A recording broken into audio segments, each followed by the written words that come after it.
Hello everyone, welcome back to my YouTube channel. My name is Sunny Savita, and in this particular video we'll see that how we can create a rag system by using Langchain.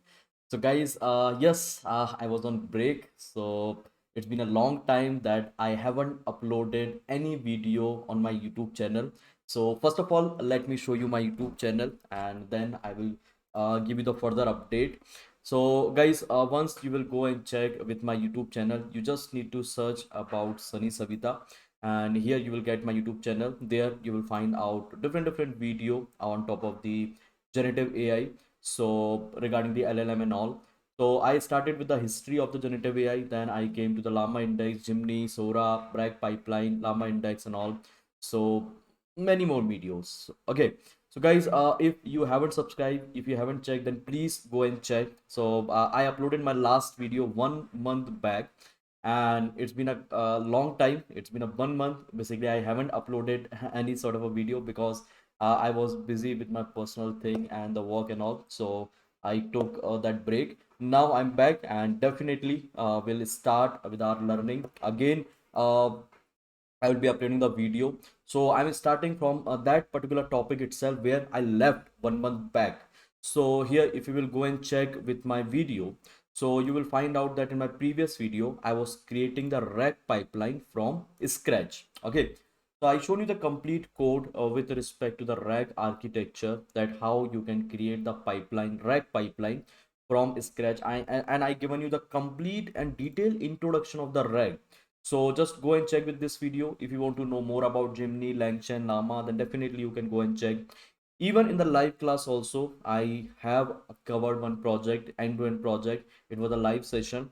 So definitely I will give you the further update that what all thing I'm going to cover in the upcoming videos and all. Now, first of all, guys, here if you haven't subscribed, please go and subscribe. If you are liking the content, then please hit the like button as well. So let's start with the video now. So in this video, guys, what we are going to do, we are going to create a rag application using Langchain, OpenAI and vector database. The database name is FAISS. Okay. So here, first of all, let me show you the complete and detailed notes. So whatever I have discussed in my YouTube video, so each and every notes actually you will find out on my GitHub repository. So let me show you my GitHub repository, and in which repository you will find out the notes. Let me show you that as well. So here, guys, you just need to check with this repository, in-depth generative AI. Just click on it and open it, and here you will find out all the notes, all the projects and all everything. So let me show you this rag from scratch, this particular PDF. So here in this PDF, actually, you will find out the complete and detailed theory of the rag, which even I discuss in the video as well. So here you can see this is the topic name, what you will learn inside this rag architecture, inside this rag pipeline. So I mentioned each and every topic. Introduction of rag, I already clarified. Rag architecture, I already clarified. End-to-end pipeline, I already clarified. And advantage, disadvantage, everything, even building rag from scratch. This 5 point I already discussed in your in the sessions basically. Now now what I'm going to do, so I shown you that how you can create the rag from scratch, and even you will find out the code as well. This one is a code. Now I will show you that how you can create the rag by using the different frameworks, so that you will get the differences. If you want to create the rag from scratch, you can do that. If you want to create a rag from by using any sort of a framework, then definitely you can do that as well. So here I will be covering different framework like Langchain, Llama Index, or maybe other framework as well. So in the upcoming video, in 4 to 5 video, basically I will cover this entire thing along with the multimodal rag and the evaluation of the rag. And then I will show you some research paper as well, because I told you that wherever I left my tutorial, I'm starting from that point itself, so that you can maintain the sequence. Okay. So then after, I'm thinking to start one a fine-tuning series as well, where I will be discussing all the fine-tuning technique, and then I will be showing you rag versus fine-tuning, that what is the difference between rag and the fine-tuning system, right? So let's start, let's begin. So first of all, guys, here you can go and check with the code as well, the rag architecture or rag implementation from scratch. If you haven't gone through with this one, please go and check. Please try to download this code, run it inside your system, and then you will get the enough amount of idea. And even the video is also available. Now here you can see, so in this particular video, we are going to create RAG application using Langchain, OpenAI API and FAISS. And in the next video, I will show you this RAG architecture or RAG application using Langchain, Mistral, and this Web8, okay, vector database, because here I'm using this OpenAI API service, which is a paid one. And in the next one, basically, I will show you with the open source. So I can use any sort of a model, but I selected the Mistral. I will let you know why. And even I can show you with other API also, that I will let you know in my next video. You will get that soon. Okay. So here it's a FAISS. So I think you know it's a Facebook database, in-memory database, vector. It's a vector database, vector store. So definitely we are going to use it inside our project. So now let's begin. Let's start. And sometime I will be writing the code, and sometime I will be copying and pasting. So just for saving the time, nothing else. So what is the RAG, guys? Here I clearly mentioned the definition of the RAG. If you don't know about it, you can go and check with my previous video as well. So what is the RAG? So here is the definition of the RAG. This is called Retrieval-Augmented Generation. As you would retrieve the relevant data, okay, relevant data, and use it. Use it for what? For the generation. From where we are going to generate? We are going to generate from the LLM. We are going to augment our response from the LLM, right? So and use it as augmented context from the LLM, as I was saying that. So instead of relying solely on the knowledge derived from the training data, means instead of directly get the response from the LLM, we are trying to create, or we are trying to maintain one knowledge base, and from that knowledge base actually we are going to fetch the information, not directly via LLM. So we'll get the desired output. Now here, guys, whatever material and all I'm showing you, it's a well researched material.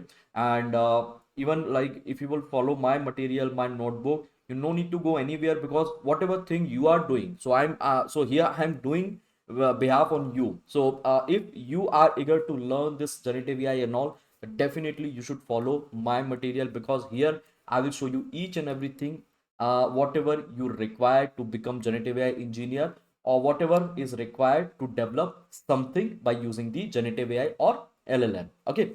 Now definition is clear. Now let's try to understand the architecture. So here, guys, I can explain you the architecture. In this architecture, you can see we have multiple stages. I already explained you in my previous video. If you want to understand in a detailed manner, you can go and check with that particular video. Now here in this architecture, you can see what we are doing. So first of all, let me open my big pen, so that I can highlight something over here, and I think it is visible also to all of you. But don't worry, I will give you this particular image, so that you can go and check. Now here, guys, you will find out. So we have PDF, text, document, whatever, and from there we are going to extract the data. Then we are going to create a chunks from that data, and we are going to create an embedding, and we are keeping somewhere inside the knowledge base. So in our case, we are going to use this FAISS, okay, FAISS vector database. Now after that, here you can see user is asking query. So if you will look into the user, so here is my user. If user is asking the query, so directly we are not generating a response from the LLM. No, we are not doing that. So here is my LLM. We are not doing this thing. Instead of that, what we are doing, we are augmenting the response. Okay. Why? Because we want the better answer. That's why we are augmenting the response over here. So here you can see this is my user, and user is asking the question, and here we are creating the embedding from that particular question. If you don't know about embedding, vector database and all, don't worry, guys. I will create one dedicated video, dedicated series, dedicated tutorial for all of you, so that you can understand about this vector database and different like type of database as well, which we can use inside our generative AI application. Okay. Now we are creating an embedding of this particular query, and then we are performing semantic search, and here is my top answer. Okay, ranked answer. So this ranked answer, it can be one or it can be multiple as well. So it depends on us, right? Now here we are passing this ranked answer to this LLM, and through this LLM, right, this rank answer, whatever like best answer we have, which we are getting through from this knowledge base, we are passing to this LLM, and along with that we are passing the prompt as well to this LLM, and then we are generating the output. Directly we are not generating it, because my LLM can mislead to me. That's why my LLM, like it's not able to give all sort of answer, right, all the real-time answer. So that's why we are using this particular technique. Getting my point? I think Yes. Okay. Now here, guys, I mentioned few points so that your theoretical stuff will be clarified. So why we create a rag system? So as I told you, we create the rag system for the multiple reason. So here the first reason is rag reduce hallucination. Now what is the meaning? What is the meaning of hallucination? Hallucination means the thing which is not real. Okay, the thing which is not real, but we are thinking it's a real. So let's say if I'm asking to the chat GPT, so here I mentioned the example as well. See, if I'm asking any financial advice, now my chat GPT is saying, okay, Sunny, this is a like so this is the advice. If you want to invest something, and here is the interest rate, and according to that, you will have to pay. But this information might be wrong. Maybe it's not up to date, or based on a previous data, it is just showing me because it's a dynamic thing on a daily basis. It's going to be changed. So here, this is the hallucination. Means it's not a correct information, but still it is showing to me. And this thing we can overcome by using the RAG architecture. Similarly, cost effective alternative. So here I mentioned the example, right? If you want accurate response, so in that case also we can use the, in that case we can also use the RAG system. If you want to get the domain specific information, let's say my LLM, let's say Llama, which has not been trained on the medical data, but I want that specific answer with that particular LLM. How we can do that? How we can get the domain specific answer? So by using this RAG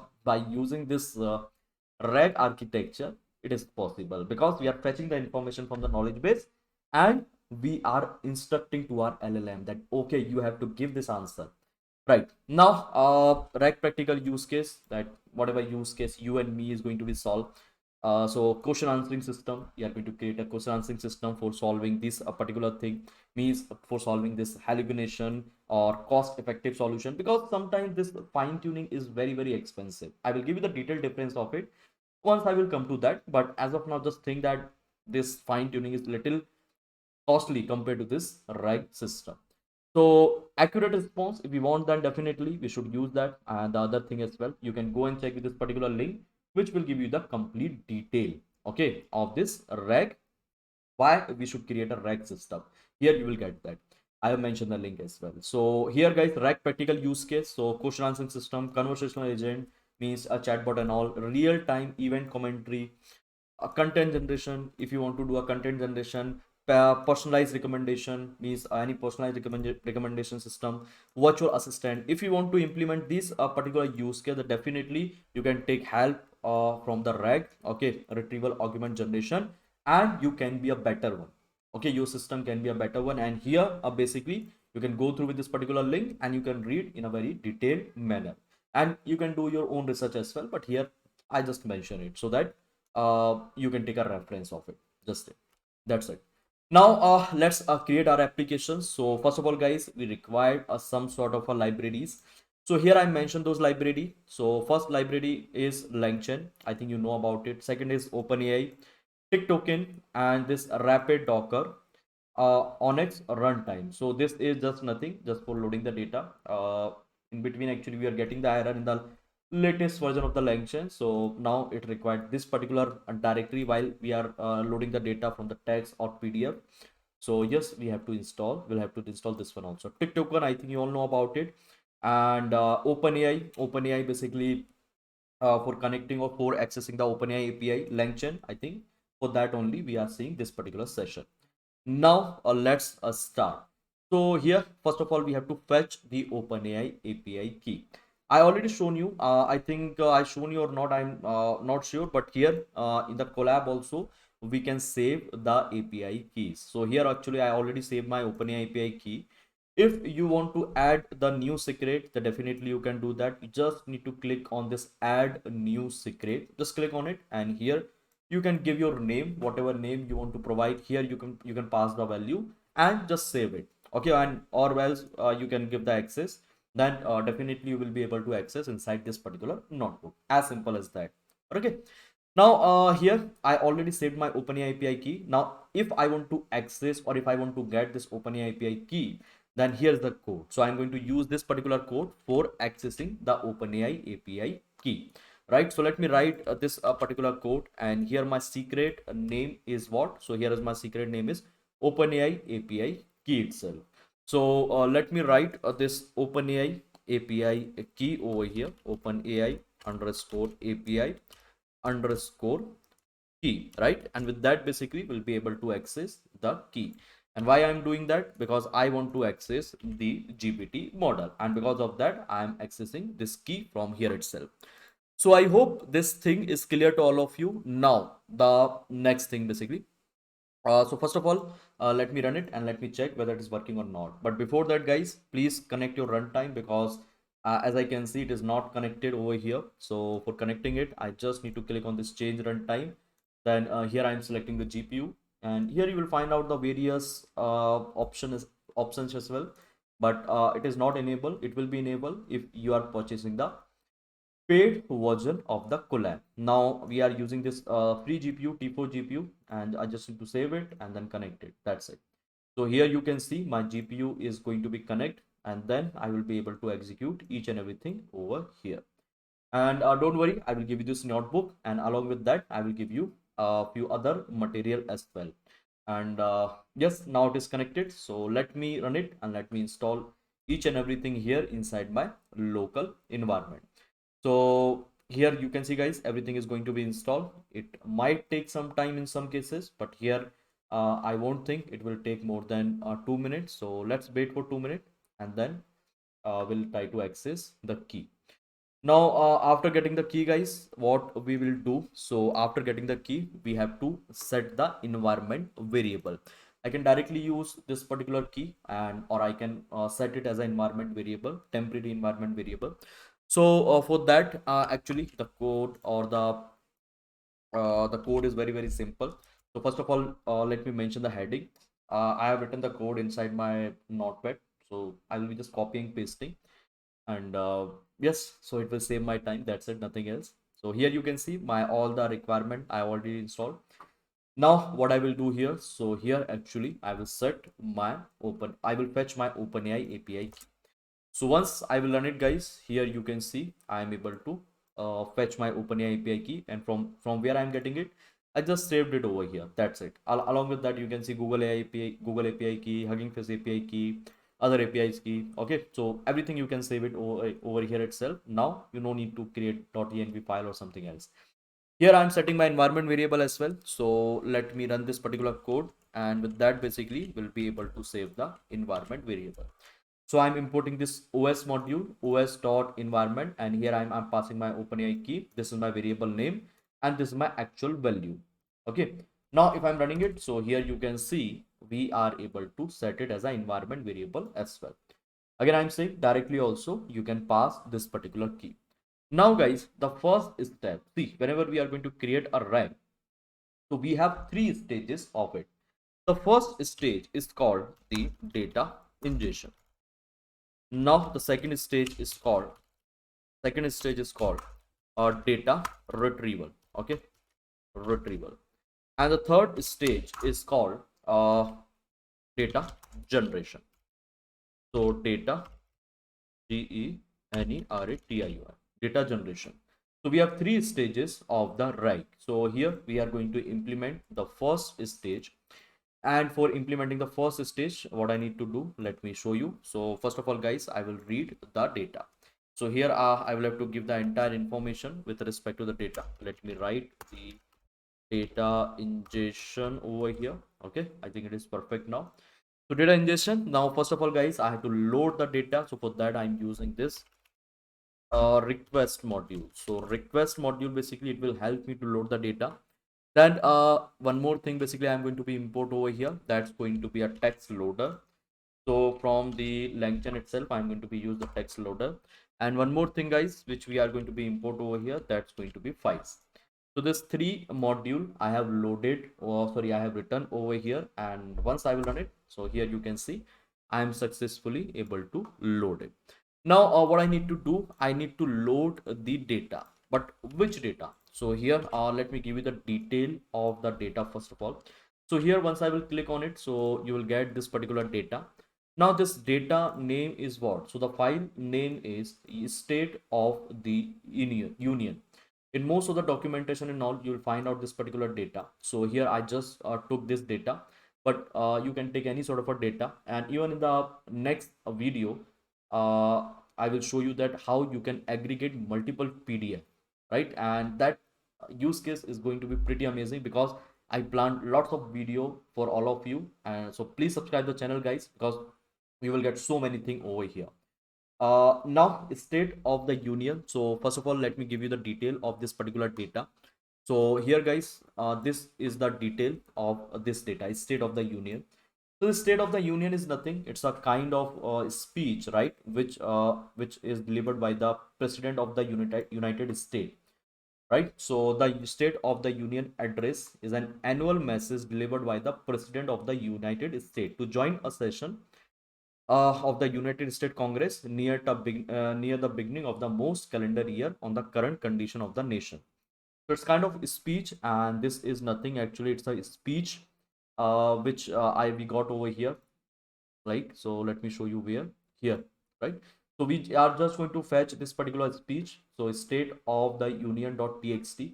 This file, it is available over here at this particular location, actually in the main git the main repository of the Langchain. So from there itself I took it, this state of the union speech, and on top of it we are going to create the rag system. But in your case, there can be any type of data, there can be your custom data. So yes, definitely. Now here what I'm going to do, so I have loaded the data. Now let me mention the link as well for the data ingestion. So everything I'm keeping at the single place, and so that you can go and check with this one, and you can have the better learning. So this is the link of the data, like where you can understand about the data, and this is the URL, guys. Now what I'm doing, I'm just requesting. Okay, so once I will request through this URL, so definitely I will get the response. I can check the response. If it is 200, then definitely it is fine. So here I'm getting response 200, right? Now what I need to do, so from here actually I need to fetch the text. So here simply I can write a response dot text. Simply I will call this text attribute on top of it, and I will get the entire text over here. So what I can do, I can simply write the print statement, and definitely you will get your data over here. So this is what, this is nothing, this is my data. Now what I'm going to do here, I'm going to keep my data inside one variable. So let me keep my data inside the variable. My variable name is going to be raw data, raw underscore data, or raw data, right? So here what I can do, I can simply write over here response dot text, right? So this is nothing, this is my raw data. Now what I need to do here, so I need to save this particular data, raw data, somewhere in my file. So for that actually what I'm doing, so here I've written one code where I'm opening one file, and each and every line of data I'm going to save it over here. And this is the best practice. So whenever you are getting any sort of a data from any place, so every time you should keep inside your system, in your file, in your database, in your cloud, or wherever. Okay, it's a good practice, and you will be following the same practice in the organization as well. So here you can see we have saved the data, and this is the file name. Now if you will look over here, so definitely you will get this particular file where my data is available. If you want to download it, then definitely you can download it as well. Okay, so here you can see I did it. If you want to download in the local system, definitely you can keep it there itself. Okay, so state of the union.txt, this is my file. Now my data is done. Okay, I have collected the data, but still I haven't performed the data ingestion. So what is the meaning of the data ingestion? Where I'm going to store the data in the form of chunks inside, where inside the database. So here is my data, guys. Now what I'm going to do, so here I'm going to load my data using this text loader. So I already like written one method name, sorry, class name. Here I'm going to create an object of it. Now here what I'm going to do, I'm going to pass my file name. So I just need to copy this name, copy path, and just paste it over here. So once you will paste it, then definitely you will be able to load your data. So this is nothing, this is your document, this is your data which you are going to collect it. So here this is my raw data which I saved, and now I'm going to read it directly. Also you can use this particular data, but it's always good practice to save the raw data and then use it. Now what I'm doing here, so here I'm going to read this particular data, read this txt file. Yes, definitely I can do that. Now here, what I'm going to do, so okay, so here I can keep it, I can create one more, sorry, here what I can do, I can write this loader, this because on top of it I will have to call one more method.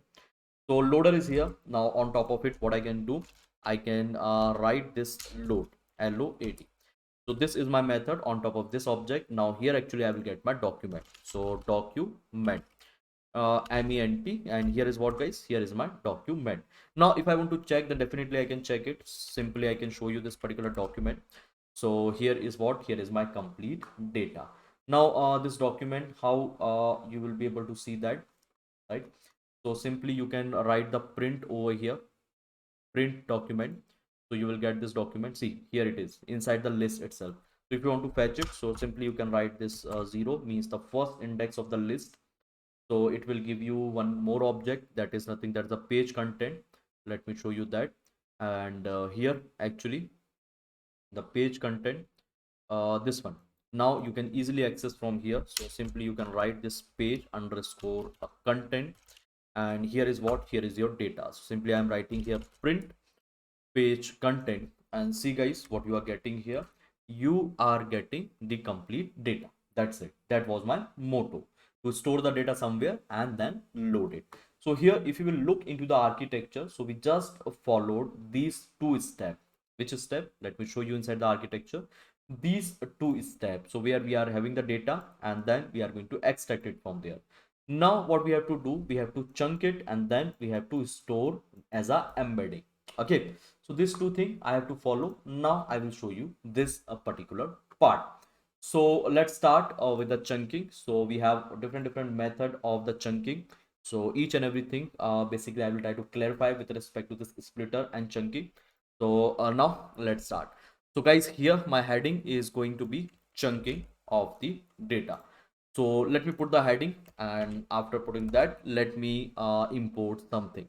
So here guys, I'm going to import this recursive character splitter. Okay, recursive character text splitter. Now guys, I will let you know each and everything regarding this text splitter. And apart from this also, we have another text splitter, and I will show you that as well. So first of all, let me run it. And here what I can do, I can create an object of this one. So for creating an object, what I can do here, I can open the parenthesis, and here basically I can pass some sort of a parameter. So here is two parameter which I'm passing. So the first parameter is what, chunk size, and the second parameter is chunk overlap. Okay. Now guys, here I am using this recursive character text splitter. But if you will look into the Langchain, you will find out the different text splitter. Okay. So here let me show you the different text splitter, because it might plays a very important role. So for that guys, first of all, let me show you the documentation of the Langchain. Here I already kept it. Now here you will find out different type of text splitter. So I kept the link inside my notepad. I'm just copying and paste that a particular link. And along with that, I want to show you something else as well. So first of all, let me do one thing. Let me copy and paste all the links. And that is what I was saying. Each and everything I will show you over here along with the entire research. I won't leave any sort of a thing, so that you can have concrete base. Okay. So here you will find out this is the link of the documentation of the lecture. Now different type of different type of a splitter, recursive splitter, HTML, markdown, code splitter, token splitter, character splitter, okay, semantic chunker, and other one as well. So here left hand side actually you can see each and everything. Now here if I'm going to show you this recursive one, so text splitter, here you will find out this text splitter, in that recursive is split by character, and the same one we are using. Just try to read it and let me zoom in. So here you will find out this text splitter is the recommended one for all the generic text. Why? So here is the reason. It is a parameterized by a list of character. It tries to split on them in order to until the chunk are small enough. The default list is what, this one. So based on this particular character, so this slash n means new line, double slash means double, two line, okay, two line. Now this is what, this is the empty string, and this is like this is not a, not, this is not an empty string, okay, means nothing is coming in between. Based on that also it's going to split. So these are the character, not even this one. You will find out like lots of character, and based on that actually it's trying to split the text. Okay, automatically it is working on that. It has been written in such a way in backend. Automatically it is trying to find out this particular thing. Means this a double line, single line. Okay, slash n means single line, new line. Double slash n means two new line. Okay, empty string, dot, comma, and other character as well. So it is trying to work in this particular way. So wherever it is able to find out this particular separate, and based on that it is going to make a chunks, right? So recursive is split by character. Now here we have one more which we are using very frequently, is split by character. So split by character is very simple, and by default it is using this empty one. Means by default it's nothing, means it's a blank one. Okay, now but we can mention any sort of a thing. Let me show you the example. So here what I mentioned in this particular example, this two line, based on this one we are going to separate it. Means whatever text we have inside that particular text, if we have two line in between the line or paragraph, so from there itself we are going to break the text. Okay, so here I hope you are able to get the different text splitters. So according to your requirement, according to your use case, you can use it. But here the basic one, this recursive is split by character. So definitely I'm going to use this one only, and here is the complete code of it. Getting my point? Now one more thing I would like to show you over here. I mentioned one more link inside this notebook. So this link actually it will show you that how your text is going to be split. Means here whenever you will give the data, so this is one of the data basically which I given over here. You can give any sort of a data. Let me search about the, okay, so here itself, from here itself I'm going to take a data, this one.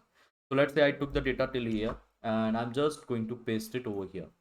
So once I will copy and paste the data over here, so here actually you will find out the complete character, how many character is there inside this particular data, means inside this particular like lines. Okay, then 66 chunks is there, right? Based on this chunk size means how many number of chunks. So total number of chunks is what? 66. Means in one chunk actually there will be 25 tokens. Okay, this is the number of tokens. You can increase and decrease also, and here you can see the changes. Then if you are going to increase the chunk size, means the number of tokens. So here based on that you will find out the number of chunks is going to be increase or decrease. So here you can see average chunk size. If I am writing 26, so here you can see 26 is the average chunk size. Means there will be a 26 number of tokens. Okay, sorry, 26 number of character will be there. Character, it's a character split now. See, from here you can split, you can change also. So character split, you can like take this character, number of character, here is the total number of character, here is total number of chunk, and this is the chunk size 31 character. Okay, in one chunk. Now you can calculate, you can count also. So 1 2 3 4 5 6 7 8 9 10 11 12 13 14 15 16 17 18 19 20, something like that, something like this. You can count it. Okay, and you will get the average chunk size here. From here 31 is the average one. So from here to here, from here to here, something like that. Now if you are going to use this one, recursive character text split, so here also you can see now it's going to be changed because it's using a different methodology. It's using a different like a sequence of the character. Okay, based on that it's going to be divided. So simply you can check it over here, your chunk. Okay, the number of chunk, and here you can see the actual chunk. Whatever data you want to provide, you can provide from here itself directly. Here I just given the like the sample data, but you can check with the entire data. Okay, so let's back to the come back to this file. Now here what I'm doing, now I'm going to be create object of this recursive character split. Okay, now after that what I will do, so first of all let me create an object of it. So here is what, here is the object. Now after this object what I'm doing, so first of all let me check with the chunks of the data. So this is what, this is the object, right? Now what I will do, I will call this particular method. Which method, guys, tell me? So I'm going to call this text splitter dot split document, and here what I'm doing, I'm passing my document is nothing, document is representing the data, this particular data basically which I have. Okay, so this data I'm passing over here, and now I am doing a chunking over here. So this is what, this is my chunking, and simply you can check the chunks and all everything.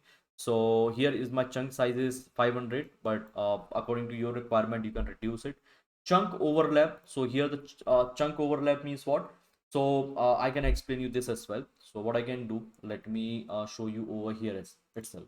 So if we are talking about this chunk overlapping, so let's say here if I'm writing my name is Sunny. Okay, my name is Sunny. Okay, my name is Sunny, and I am data scientist. So now here, let's say my chunk size is what? So here I'm doing a token wise. So let's say this 3 token I'm going to be considered. So this is my first chunk, this is my second chunk, this is my third chunk. Okay, and here you will find out the fourth one, right? Something like this, or let me do it again. So this is my first chunk. Now this is my second chunk from here to here, and here is my third chunk, this one, right? If you want to set the context window or chunk overlapping, then definitely you can do that. So yes, that is what we are trying to understand here, chunk overlapping. And in the Hugging Face, basically there was the context window. Okay, you can decide the context window over here. So here what I'm doing, so let's say if I'm writing 2, okay, overlapping is equal to 2. Now overlap is equal to 2 means what? So here let's say this is my first chunk, this is what, this is my first chunk, this is what my first chunk, okay, based on this 3 token, because my token size is 3. Now overlap 2 means what? So whenever it's going to decide the new chunk size, now whenever it's going to decide this 3, okay, 3 character, here you can see this is the 3 character, 3 tokens, right? So it won't decide like this. Instead of that, what it will do, it will take two token from the previous sentence and 1 token from the next one. Getting my point? Now for the next sentence also, so here this 2 1, okay, this sorry, this 2 1 Sunny and okay, so this one, this is and Sunny is going to take from the previous sentence, and this and from the new one. So now this is going to be my, this is going to be my new sentence. So overlapping means what? From the previous chunk it's going to be overlap. Okay, I hope you are getting my point. Now what we can do here, so simply I can check with my text chunk. It's very simple to check. Simply I can check, because it's going to be a list, right? So if you will check with this particular variable, this test chunk, so you will find out this is nothing, this is just a list. Okay, so here I can show you, this is nothing, this is a list only. So from that from this list, what I can do, I can collect the data point, sorry, I can collect the chunk from the indexes. So this is going to my first index, first chunk. Then I can check with my second chunk also. So here let's say this is my second chunk. Okay, now here you can see my third chunk. So here is what, here's my third chunk. Likewise you will be able to find out. So here I did the chunking. And why I'm doing chunking, because I cannot pass the entire data to my LLM, and my LLM won't be able to respond, because it is also having some token limit, right? So we'll be discussing about the token limit and all, each and everything in the later on, in the later stage. But first of all, let me complete this particular application. So we have chunked the data. Now it's time to store it. So for storing it, guys, first of all, we need to convert into a embedding. So here I have few modules which I'm going to use for the embedding. So OpenAI embedding, embedded option. Okay, FAISS is there, client. So Waveaid, actually we are not going to use this Waveaid. I will show you in the next session. So here we are simply going to use this FAISS. So now what I can do, so here the, what is the full form of the FAISS? Facebook AI similarity search. This is the full form of the FAISS. Now I can run it here, and OpenAI embedding and FAISS, this two library which was required. Now first of all, guys, I need to use this OpenAI embedding for converting my data into the numeric one, into the numeric vector. So here is what, here is my OpenAI key which I'm passing, and like this basically I can create the object of this OpenAI embedding class.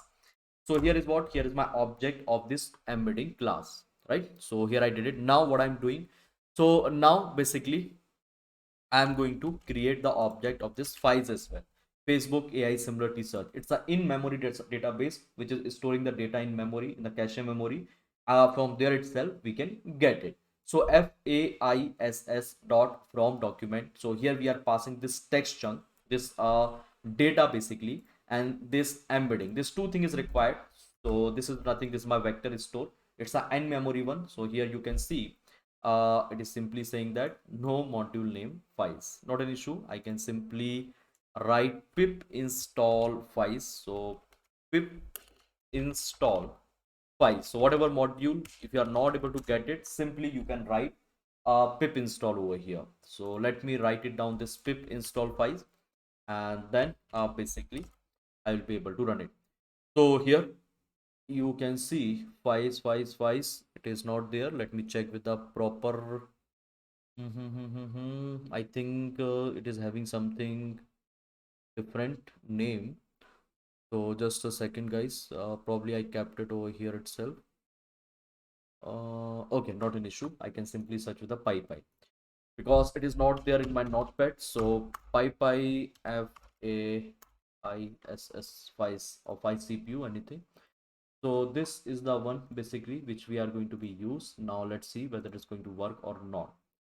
So here I am simply writing pip install FAISS, but it was saying that it was not available. Ha ha ha ha ha. Verify the version.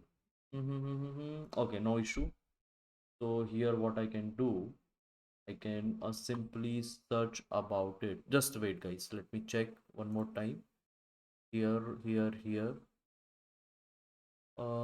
FAISS. Okay, it's nothing.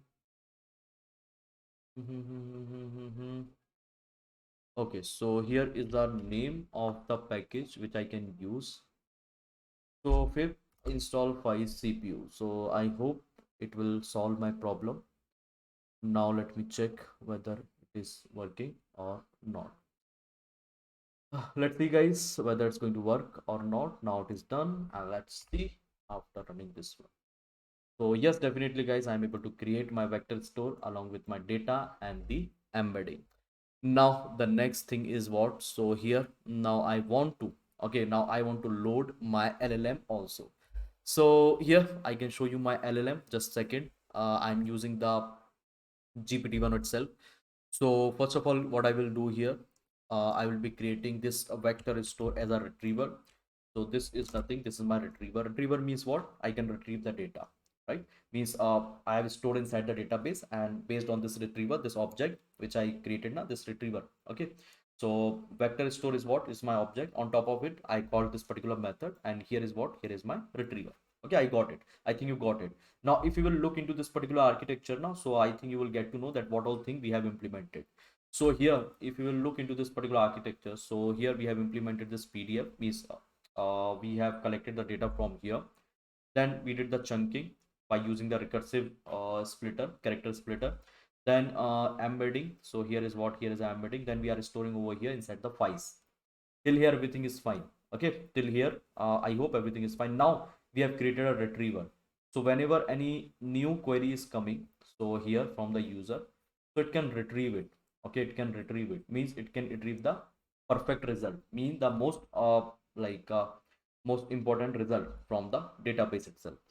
So I hope this thing is perfect to all of you. Now it's time to like create now it's time to load the LLM, and let me do the final step over here. So here is what? Here is my retriever. Now guys, what I will do, I will create the prompt template. So here is what? Here is my prompt template which I'm going to be load. Now this is what? This is my prompt template. So simply you can read from here. You are an assistant for the question answering task, this that, right? Whatever I have written over here, you can simply read. Here is I'm passing my question. Here I'm passing my context. So question, basically the question which I will ask, context which I will retrieve from where? From the database. Okay, now let me run it, and here is what? Here is my template. So let me create the template. This is my template, guys. So I hope it is clear to you. Now what I can do here, I can load my model. So chat OpenAI, then runnable pass through, and str output parser. So here I have imported this three library. One is for importing the model. Second is runnable pass through, so that I can pass the dynamic query, and this is the output parser. Okay, so that I can parse my output. Whatever output basically I will be getting, I can define that. I can parse it. So this three library is required. Now let me run it. So first of all, guys, let me load my model. So here is a code for loading the model. So chat OpenAI is the method. Here I am passing my OpenAI key, and this is my name of the model. OpenAI API is having the different models. So let me show you that OpenAI models. So OpenAI models, you'll find out the different models over here inside the OpenAI API. So here is the model GPT-4, GPT 3.5, Daily, text to speech, whisper, embedding, and all. So you can go through and check with this particular model. Now if you want to generate the API key, so definitely you can generate that. So here actually they have given you the option for generating the API key as well. So let me show you where it is. Overview here itself. Okay, directly I can check it, or maybe I can log in. So just a second. Okay, directly let me check over here. OpenAI API key. So once I will search it. Okay, OpenAI API key. OpenAI API key. So here you will get that API, and now you can generate the API key as well. So you just need to log in from here, from the home page, and I can log in with my Google ID as well, Google account. So after that, here itself, you will find out two options, ChatGPT or API. So definitely I will select this API. Now you will get the option API key. So already I created the API, and from there you can generate the new API key, and it will ask the payment detail and all everything. So definitely you will have to fill that. If you want to wait for the uh, for the open source model, then definitely you can do, because in the next tutorial itself you will get that, as I mentioned in the starting of the class, right? So now what we can do here, so simply I can run it and I will get my LLM model. Now here guys, after getting this LLM model, so one more thing basically I want to show you. This is nothing, this is the rec chain. So here is what, here is the rec chain basically which I created. Now this output parser also will be required, so simply I am creating an object of this parser. So here is what, here's my output parser class which I can simply write over here. Then this is what, this is my output parser. Okay, so output parser is here, str output parser, and here I created an object of it and I'm passing over here. So what is the use of this chain? Okay, so it's not a chain actually, it's the expression language, Langchain expression language. Chains is a different concept. I will come to the chain once I will start with the Langchain tutorial. So here Langchain expression language, I can simply show you Langchain expression language. So expression language, Langchain. Okay. So here, if you want to implement so many things in a single shot, so you can use this expression language, Langchain expression language, LCEL. Now you can go and check with the code of it. So just click on this get it started. Here you will get the entire detail of it. So if you want to write multiple thing in a single shot, so you can mention like this. You can create kind of chain. So prompt model output parser, I want at the single place. So that's why I want to concatenate it. So that's why I've written it over here along with this particular symbol. Okay, this is nothing which is separating like each and every component, and which we can implement all together as well. So here context is nothing, it's my retriever which I'm getting from my database. Question is nothing, I'm not mentioning any hard-coded query over here. I'm simply passing runnable pass through. So what is the use of it? The use of this runnable pass through is I can pass the query in the runtime instead of passing the question, okay, the dynamic question over here again and again. I can mention this runnable pass through, means whenever I'm running this particular code, so at that time itself I can give the query dynamically, I can give the query. So I hope each and everything is fine. Now what I can do, I can simply call this rag chain. So output parser is not defined. Let me run it, and here you can see rag chain. So I hope so far so many things you have learned. Now it's the final time. I'm going to test my code. So rag chain dot invoke. I just need to write over here invoke, and simply I need to write my query over here. So dynamically I can pass the query because of this. Otherwise I will have to pass. Otherwise I would have to pass it uh, like hard coded query here. Because of this runnable pass through, I'm able to do it. So question. So question here is the key. Here you can see in the prompt itself, I mentioned the question and context. So context which I'm getting from the database, it's my retriever. Okay, the retriever basically which we have created over here. Simply you can see this retriever. Where is the retriever? This retriever, guys. Just wait. Let me show you. Document load. We did it, and here after that you can see the retriever as well. Embedding FAISS, and here is the retriever. This is the retriever which is able to respond, or which is able to which is like responsible for fetching the data from the database itself. So this is the in-memory database. Again I'm repeating it. And now what I will do here, so here actually I will write my query. So you can check with the data. So here is my data.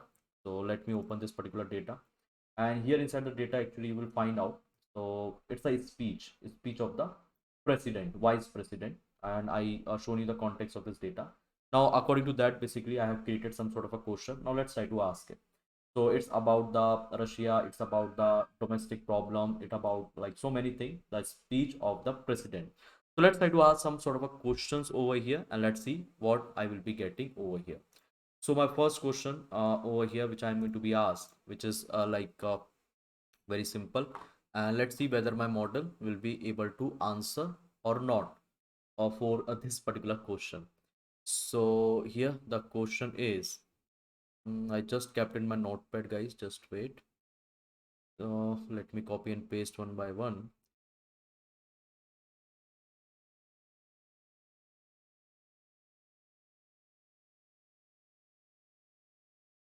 Yes, so here you can see this is the question. Now let's see what will be the answer based on this. How is the United States? First of all, let me close it. How is the United States supporting Ukraine economically and military? So based on the rag architecture, means based on the database, it's going to generate the answer. See here, you can see the answer.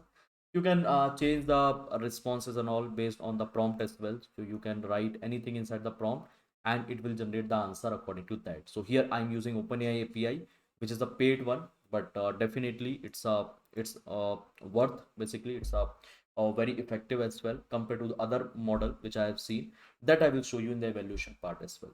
Now I can ask some other question regarding anything from whatever like data I have given regarding to that only. If I'm asking this type of question directly, so maybe my OpenAI won't be able to answer. So I can even check it. So here, if I'm going to open my chat GPT, and if I'm pasting this question over here, so let's say my question is what? How is this United States is supporting to the Ukraine, right? So let me copy and paste it over here. This one. So let's see whether it will be able to generate the answer or not. See, here you can see, as of my knowledge up to date 2022, it's won't be able to generate. But here you can see we are giving the context now. So according to that particular context, it is able to generate the answer. Right now, I can ask any other question. So here, gas price. I generated one more question based on the data itself. So if I'm going to ask this one, so now see what I will be getting here. What action in US taking address on the gas price? Now this type of question I won't be able to get it from the chat GPT or from any other LLM because don't know about it, right? But it is possible by using the RAG. So yes, we can create the chat agent, we can create the question answering, we can create the chat bot, and here you can see we are able to do it. So guys, please check with this particular project. Definitely I will give you this particular notebook inside my GitHub, the same GitHub you can follow.